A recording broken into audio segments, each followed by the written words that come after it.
Do you feel a creeping, shrinking sensation when you stand before the serpents in the zoo and see the slithery, gliding, venomous creatures with their deadly eyes and wicked, flattened faces? Well, that's how he impresses me.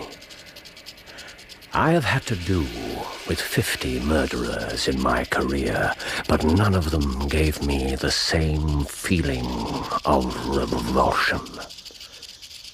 Heaven help the man, and still more the woman, whose secret and reputation come into the power of Milverton.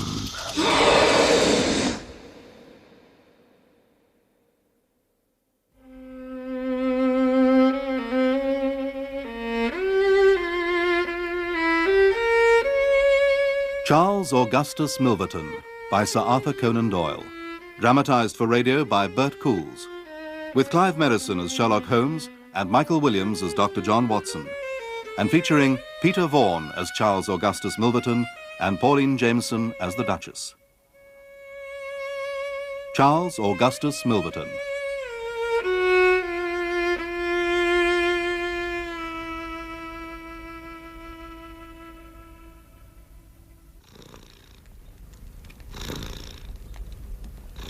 Yes, you're a beautiful creature, aren't you? Yes. Down you go. And now from one beautiful creature... Let me see. My dearest, you will of course have seen the announcements, but I could not rest until I had written you this personal note. How can I ever repay you for what you have done for me and for my husband? Why are you reading this to me, sir? The Duke is the happiest man on the planet. It has given him a sense of pride and self-respect, such as I thought he would never again enjoy. I repeat, sir, I fail to see the relevance of this. His heir is a fine, well-formed, healthy child, as I knew he would be. Do I need to continue? There is more specific content? No, I see that I do not.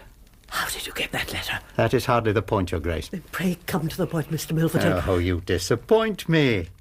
How is your eminent husband?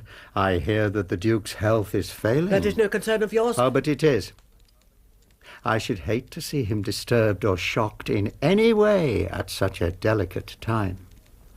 His son is in excellent health, though, is he not? All England buzzes with word of his triumphs. Great things are promised, great things. You would not dare. Pray do not insult me, Your Grace. What do you want? Ah, how very sensible of you. £10,000. There was I, waiting at the church, waiting at the church, waiting at the church, when I found he left me in the lurch. Lord, how he upset me blindly. All at once he sent me round a note. Here's the very note. We could have stayed till the end, Aggie. I've got to get back. Yeah, I know. Come on, then. Harry, What? come here. I thought you... Aggie! Harry, Logan, sometimes I wonder about you.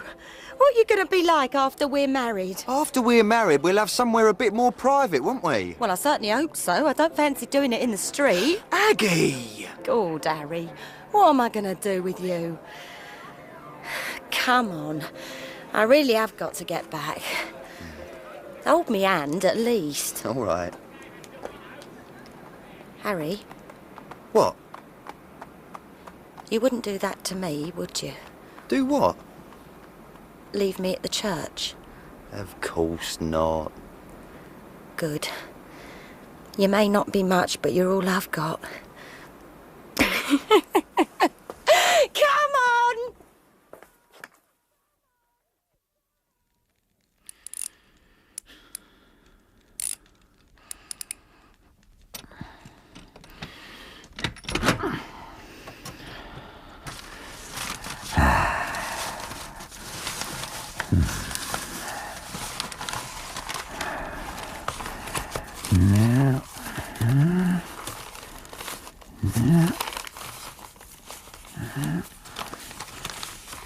Yes. Ah.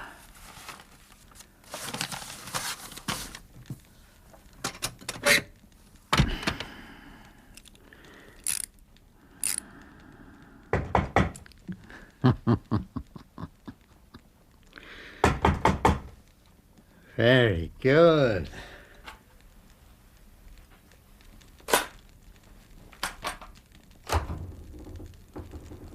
Lady Eva Bakewell.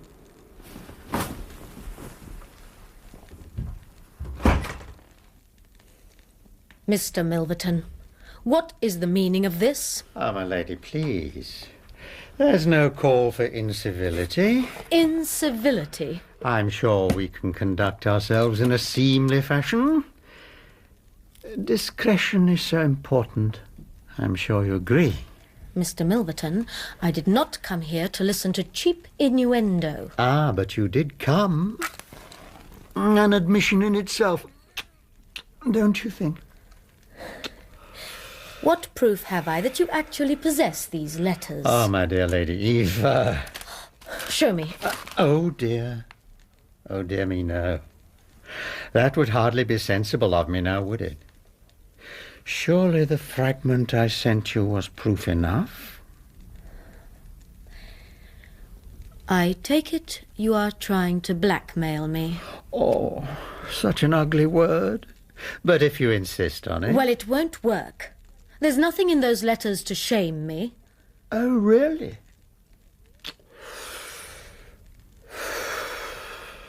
Unless you return them to me at once, I shall go straight to the police. Is the light still on? Master study. He's got another visitor. Well, this time of night? Yeah, sometimes. Oh, damn. That means the gates will be unlocked. Well, what's the matter with that? I was looking forward to you giving me a leg up over the wall. I know. Aggie. Look, I gotta go. If I'm caught out the house this late, I'll get the push. Might be a good thing, what you've told me about his nibs in there. Harry, shh. You think jogs grow on trees? He sounds like a nasty bit of work to me. What's he do, anyway? He doesn't do anything. He's rich, isn't he? So who are these visitors, then? Harry Logan, you ask too many questions. You're afraid of him. Aggie, you're afraid of him. Do you think I wouldn't? Oh, my dear young lady, of course you won't. The police? What would be the profit? I suppose I might spend an uncomfortable week or two in prison. But what's that compared with your absolute ruin? Then I shall simply tell my fiancé everything. Oh, I admire your courage. What do you mean? Oh, surely you don't imagine that I embark on these transactions without first carrying out my research? I know of the Earl's pride, to say nothing of his temper. His reaction to your little confession should be most interesting. You will pay me £7,000 by the 14th, or there will most certainly be no wedding on the 18th. £7,000? A small enough sum to secure your future happiness. I shall never pay. Just as you like. And I shall put an end to your filthy occupation. Oh, I think not. Neither you nor anyone. Charles Augustus Milverton. He's the worst man in London, with a smiling face and a heart of marble. Oh, Mr. Holmes, you describe him exactly. Not I, my lady, a previous victim. Another client of yours? Yes. Were you able to help her? Him. No, I was not. Oh. But surely this Milverton must be within the grasp of the law. I threatened him with the police, Dr. Watson. You're a very brave young woman, Lady Eva. Oh, I'm afraid not. It was an empty threat and he knew it. Yes, none of his victims dare hit back, so he can squeeze and squeeze until he's drained them dry. How does he get people's private letters? From servants in the main. He buys them, presumably. Oh, yes. Oh. Yes, for enormous sums. I happen to know that he once paid a footman £700 for a note 2 lines in length. 700? Yes, and the ruin of a noble family was the result. There are hundreds in this city who turn white at his name. Well, I do not propose to give in to him. Then what exactly do you want me to do? As much as I hate to say it, I'm powerless, unless you're prepared to allow a public scandal. I cannot. Well, then. I want you to meet him on my behalf. Certainly. You may be able to discover some chink in his armour. That's possible, isn't it? I must warn you, I think it's very unlikely. Nonetheless, I wish you to try. Of course. And if the worst comes to the worst... My lady? I wish you to negotiate the best possible terms with that monster. All at once he sent me round a note. Here's the very note, and this is what he wrote. Can't get away to marry you today. Agatha. Oh, sir, you startled me. Did I now? Carry on, girl, carry on. Yes, sir. Thank you, sir. That's the way. Nearly finished, have you? Yes, sir. Soon be nice and warm in here. I'm expecting a visitor. Tell Hopkins, would you? On your way out. Yes, sir. Of course.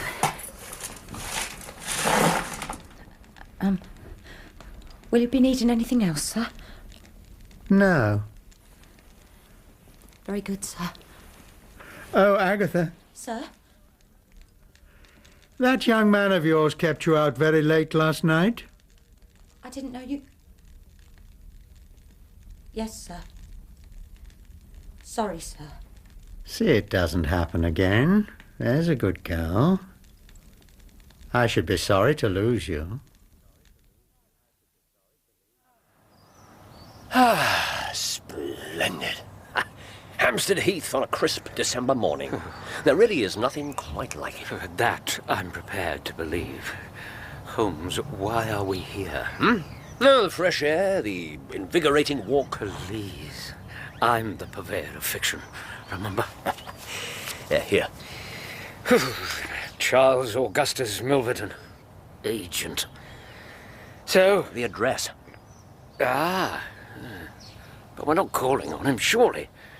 I'd have thought Baker Street for a first meeting, try to unsettle him a little. Quite, though I doubt he's easily unsettled anywhere. Well then? We're here to observe, to examine the habitat of our snake before we pick up our forked stick. A man's house can be remarkably informative.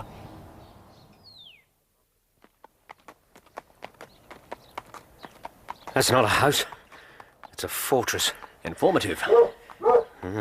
Complete with guard. But not perhaps informative enough. No? Oh, surely it tells us a good deal about the man. Such as? Well, he's obviously wealthy. I knew that already. We knew that a great deal of money comes into his hands. Now we know that he husbands it carefully. Look at the grounds of this place. Immaculately kept. That means he has a sizable staff. It also means that he cares about such things. Show, appearance. It's not just a miser gloating over his hoard. Excellent. Do the servants know the source of their master's income, do you suppose? He'd never allow it. It could give them a potential hold over him. What, blackmail the blackmailer? No, it has been done. I could quote you 7 examples from this country alone. Now continue with your character analysis. This card. Yes? Well, it's the highest quality, but look at the design, the typeface, the layout, all of it. It's ostentatious in the extreme, flamboyant almost. You can't condemn someone for a lack of taste. No, that's not my point. It's not just bad taste. There's too much effort in it. Trying too hard. The gardens here are the same. The ornamental gates, everything.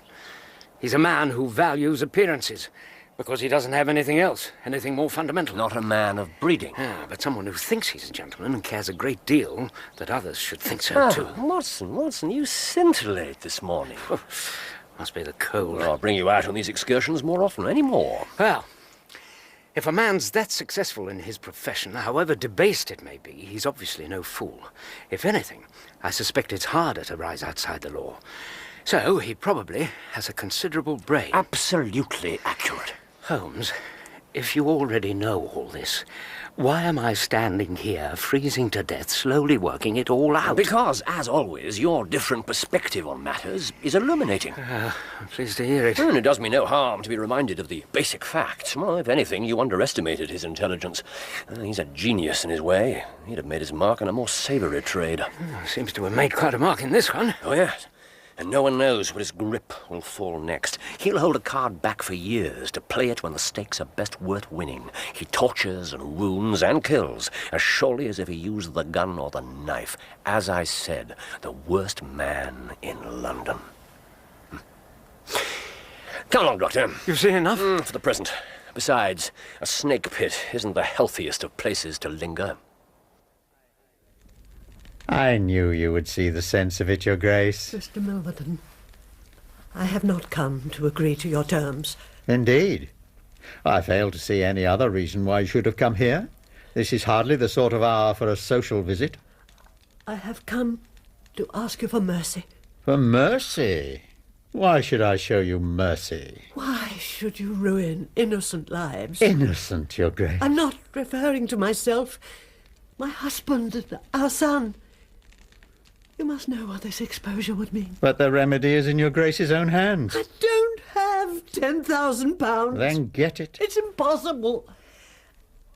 Mr. Milverton. Oh, Your Grace, kindly do not embarrass us both by kneeling. It is most unbecoming. I beg you.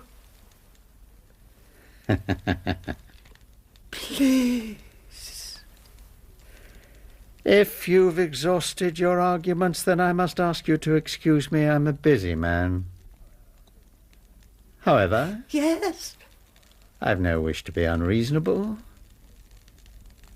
You have a week.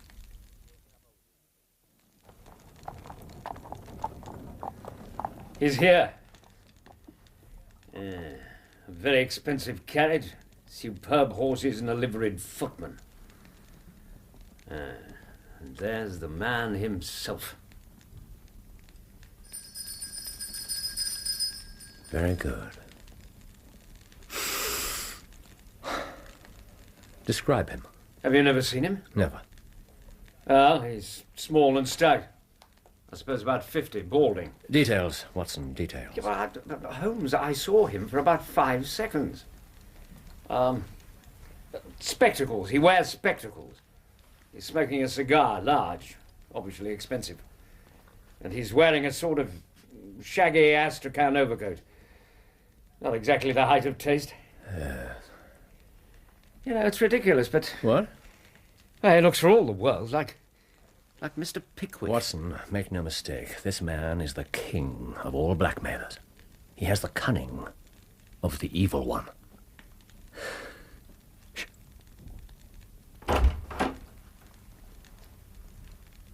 Mr. Milverton. Mr. Holmes? Won't you come in? This gentleman. Is it discreet? Is it right? Dr. Watson is my friend and partner. Very good. It's only in your client's interest that I protested. The matter is so very delicate. Dr. Watson has already heard of it. Then we can proceed to business. Has the Lady Eva empowered you to accept my terms? What are your terms? Well, they haven't altered. £7,000 by the 14th. And the alternative? Oh, my dear sir, it is painful to discuss it. We are, of course, familiar with the contents of these letters. I shall advise my client to tell her future husband the whole story and trust to his generosity. You evidently do not know the Earl. What harm is there in the letters? Oh, your familiarity with them doesn't seem particularly deep. No matter. They're sprightly. Very sprightly. The lady was a charming correspondent, and her friend evidently very close to her. I can assure you that the Earl of Dovercourt would fail to appreciate them. We disagree. Oh, well then, we'll let it rest at that. It's purely a matter of business. Good day to you. Wait. Mr. Holmes? You go too fast. We would certainly make every effort to avoid a scandal in so delicate a matter. Ah, I was sure that you would see it in that light. At the same time, Lady Eva is not a wealthy woman. Mr. Holmes. The sum you mention is utterly beyond her power. £2,000 would be a drain on her resources. 2,000? That is the highest price that you will get. Oh, but the occasion of a lady's marriage is surely a suitable time for friends and relatives to make some little effort on her behalf. They may be hesitating as to a suitable wedding present. Well, That little bundle of letters would give more joy than all the candelabra and butter dishes in London. Impossible. How unfortunate. I can't help thinking that ladies are ill-advised not to make an effort. Look at this. This belongs to... Well, perhaps it's hardly fair to tell you the name until this time next week. By then it will be in the hands of the lady's husband. And all because she will not find a beggarly sum which she could get in an hour by turning her diamonds into paste. It is such a pity. And you argue about terms when your client's future and honour are at stake? You surprise me, Mr. Holmes. You really do. I thought you were a man of some intelligence. Surely it's better for you to take the sum we offer than to ruin this lady's reputation. That can't profit you in any way. Ah, but it would. I have 8 or 10 similar cases maturing. If they knew that I had made a severe example of the Lady Eva, I should find them all much more open to reason. You see my point? Now, sir, let us see those letters. Mr. Holmes! You can't leave this room without getting past me. I don't believe you have that capability. Oh, my dear sir, your reputation for insight seems to have been grossly exaggerated. A Webley's number 2. Small but effective, particularly at short range. This gives me the capability, wouldn't you agree? And you, Doctor, would be advised to try no heroics. Put down the chair. That's better. Now be good enough to join your partner by the door. Excellent. Gentlemen, I was expecting you to try something original. This has been done so often. I assure you I'm perfectly prepared to use this, and the law would support me. Detaining someone against his will is a most serious offence. And now, I do have 1 or 2 little interviews this evening, and it is a tedious drive to Hampstead. If you'll excuse me.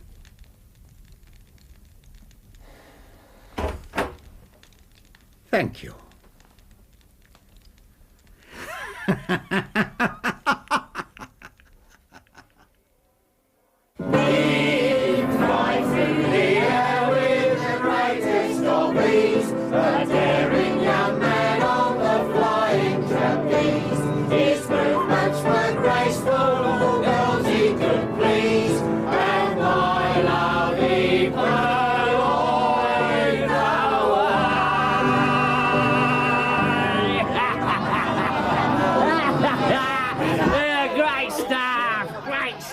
Landlord, a drink for the maestro there. Oh, another one!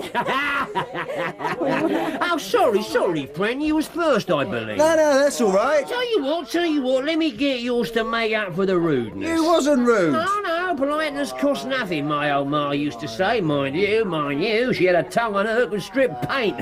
Useful that was, come to think of it. Well, all right, thanks. Another pint it is. Landlord! I'm coming! You're not the only one here! No, very true, yeah. What can I get for the lovely lady?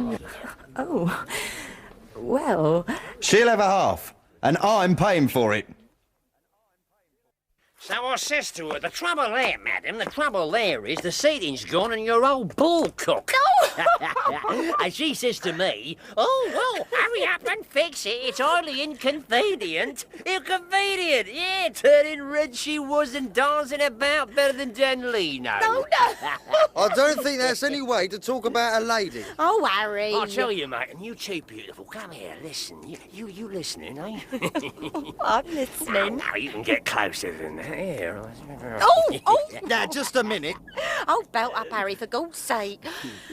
Go on, Billy. Right, well, the great thing about my trade is this. Above stairs, below stairs, kings and queens, or the likes of you and me, to the plumber, they're all exactly the same. We are the great social levellers, we are. You can't keep no secrets from your plumber. Can't you talk about nothing else? Plumbing, all bloody night. Oh, shut up, Harry.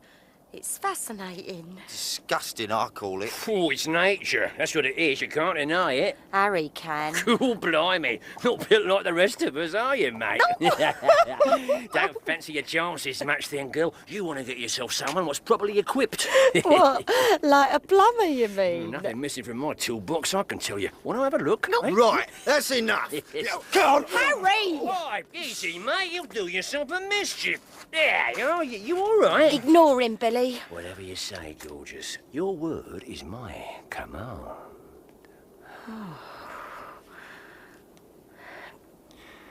So, you're, doing all right then, are you? Doing great, girl.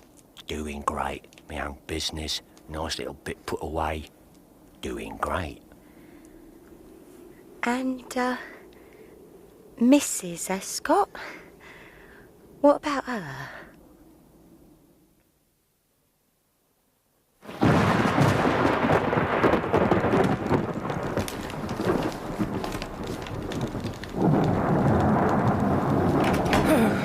Oh, really, Mrs. Hudson? It's only rain. It'll dry. What's happened?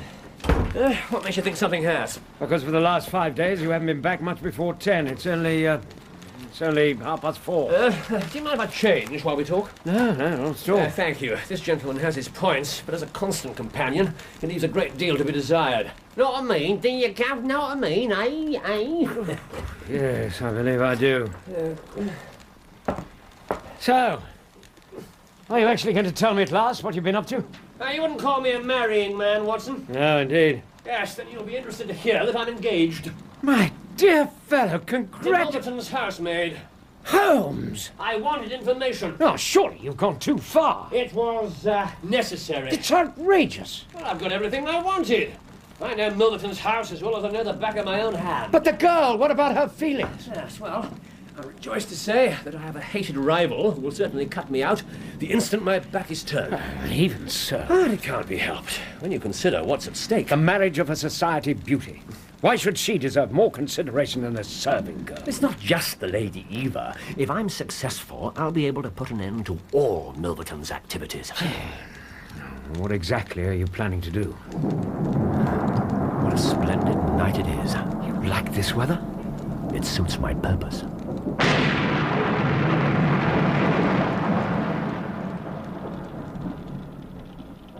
Your Grace, I'm so terribly sorry. Thank you, Sir William. The final stroke was very sudden. The Duke could have suffered little pain. Good. Forgive me, but would you like me to ring for your maid? Thank you. No. I should like to remain here for a moment. Alone, with my husband. Of course.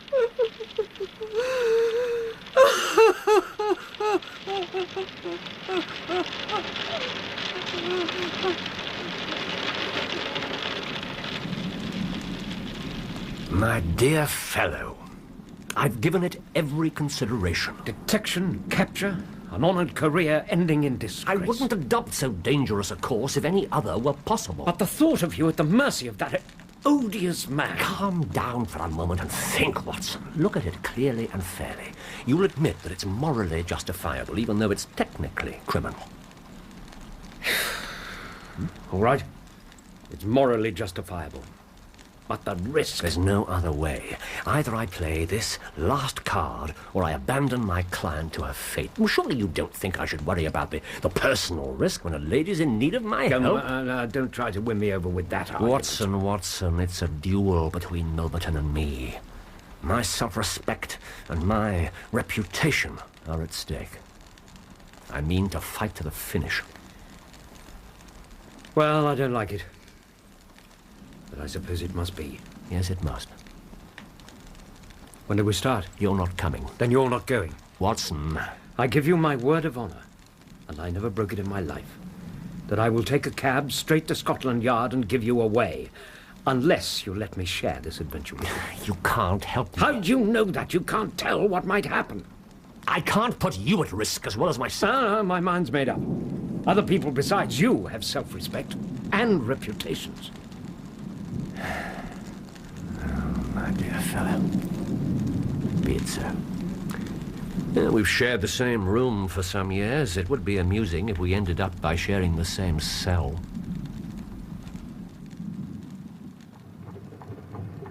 You know, I've always had an idea that I'd make a highly efficient criminal. Let's hope so. This is my chance of a lifetime in that direction.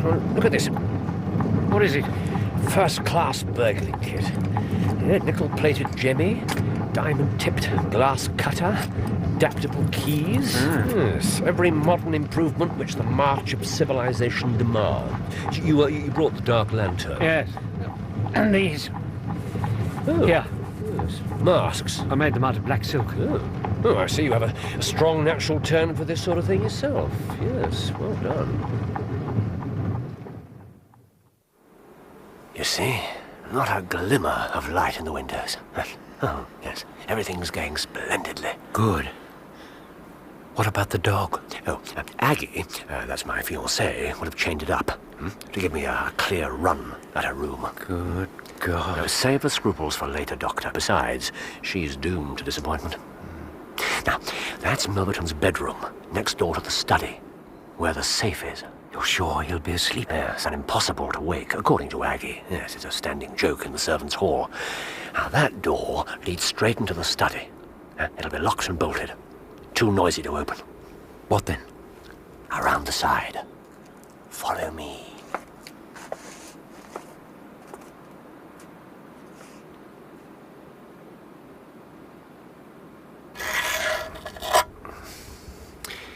Now. Excellent. Be careful of those edges. They're razor sharp. Thank you, Doctor, but I have done this before. Now, the key is always left in the lock. Yeah.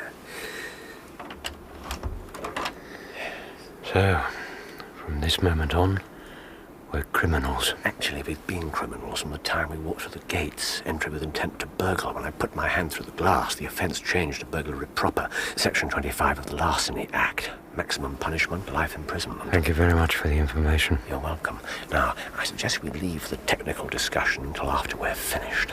It's pitch black. I'll light the lantern. No, not until we're in the study. Now, I know the way. Give me your hand. Here. That's very good. Ready? Ready. Come then. To work. This is the door to his bedroom. Right. And then... yes, the study. Locked? No, wait. You hear anything? Nothing. Yes, all right. Right, very well. Good grief. Quack.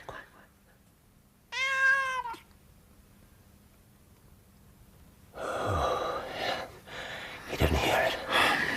Come on.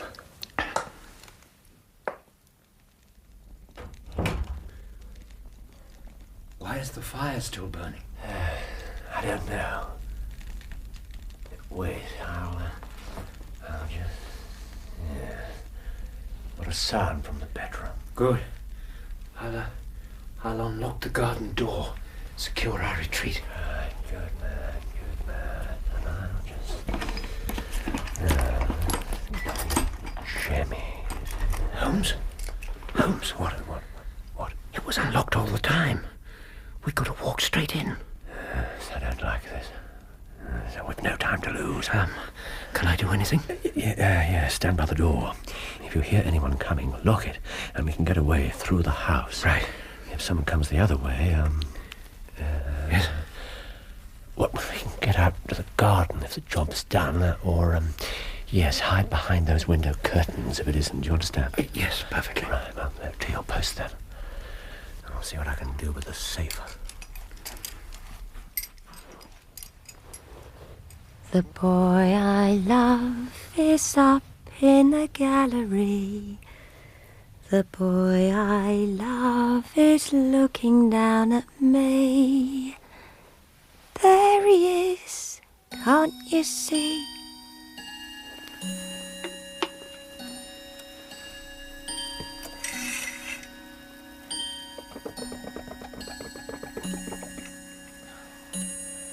Where are you, Billy?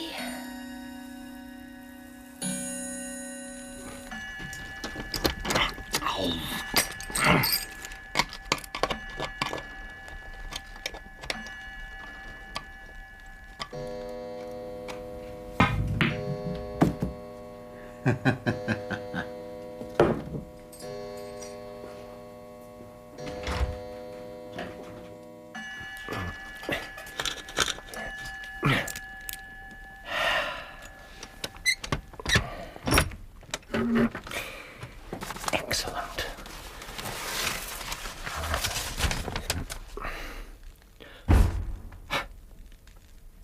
Did you hear that? Yes.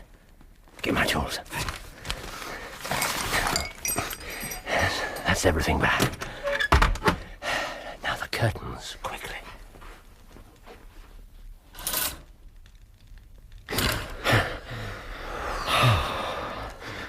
A servant? I don't think so. Milverton? Did you get everything? Yes. Perhaps he's not coming in here. Careful. I'll be able to see if the handle turns. Holmes. What? The door of the safe. It isn't shut properly. Damn. I'll do it. No. What is it? I can smell his cigar.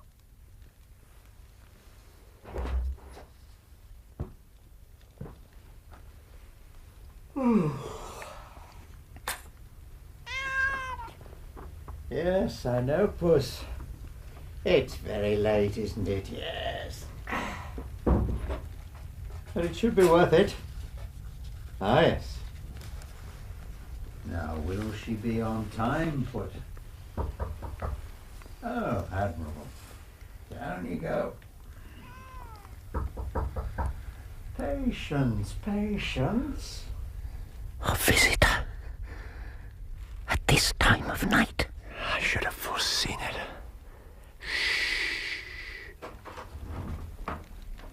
Come in, my dear. Oh, what a terrible night, don't you agree? Well, I must say I approve of the veil. I wish all my suppliers were so cautious. Well, my dear, you've made me lose a good night's rest. You really couldn't come at any other time, eh? No, sir. Yes, well, I dare say the Countess is a harsh mistress. Well, you have your chance to get level now. Yes. Bless the girl, what are you shivering about? Pull yourself together. Now, let's get down to business. You say that you have 5 letters which compromise the Countess d'Albert. You want to sell them, I want to buy them.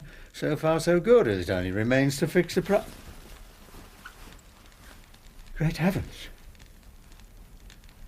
Well. Is it you? The woman whose life you have ruined. You are so very obstinate. Why did you drive me to such extremities? I assure you I wouldn't hurt a fly of my own accord, but every man has his business. What was I to do? I put the price well within your means. You wouldn't pay.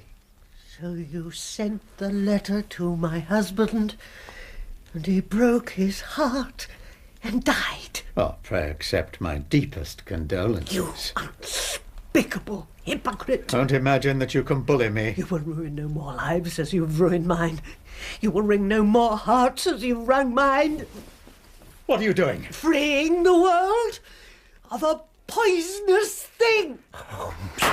No! My God! Now, Watson. I might not be too late to...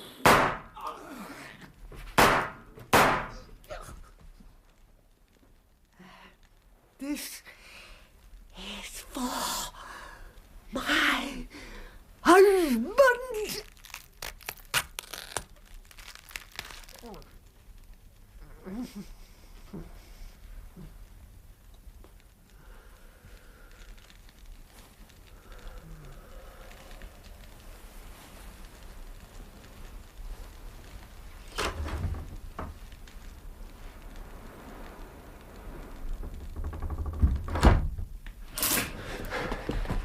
Good God above. His face. There's no time for that. The servants will be here in moments. Help me.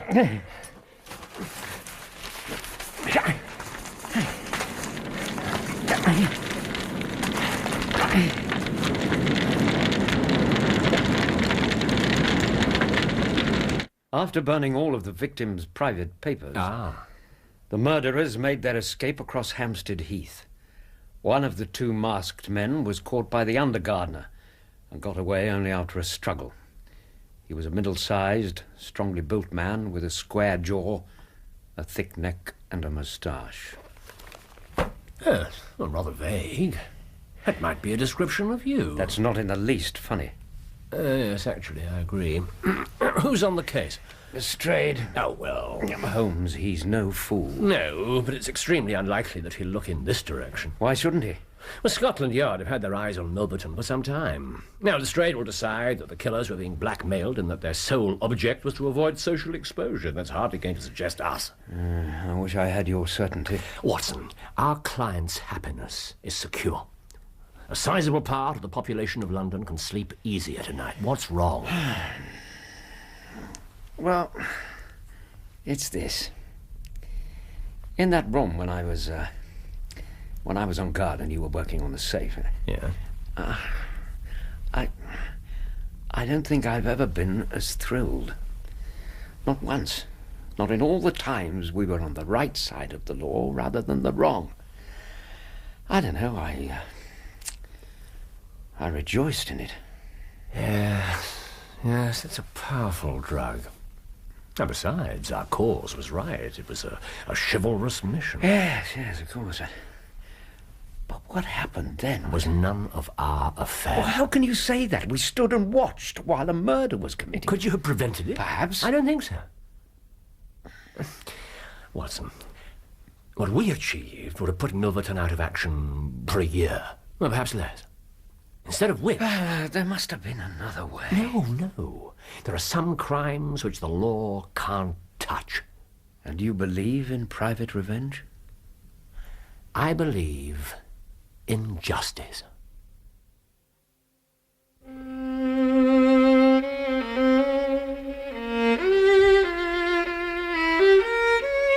In Charles Augustus Milverton, Sherlock Holmes was played by Clive Merrison and Dr. Watson by Michael Williams, with Peter Vaughan as Charles Augustus Milverton and Pauline Jameson as the Duchess.